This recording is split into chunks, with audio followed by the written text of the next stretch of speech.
So this isn't a foundation and it's not a concealer, but it will replace both in your routine.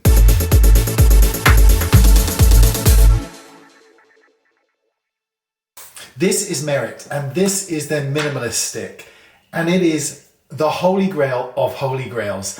It is my 2024 favorite product. Let me show you how to use it. First thing I'm gonna do is prep the skin. Here's the trick. Do exactly as I'm doing. This product will last you over 6 months. Across the forehead, 2 stripes across the cheek, 3 down the nose, and 2 in the inner corner. Now you want to brush for this, don't use your fingers, and blend this in. Now the point of this is to give the skin a beautiful complexion. It's not a full coverage product. And then blend the inside corners with your finger.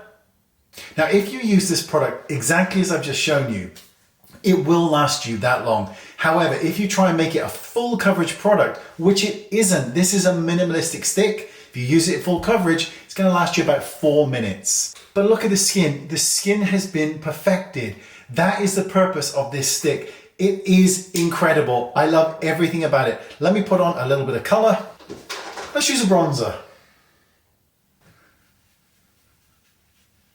There you go. That's the minimalist stick. It is amazing. Remember, use it sparingly. Like I showed you, this will last you a long time. Use it full coverage. It's going to burn down real quick. You got to think. It's amazing. See you next time. Bye-bye.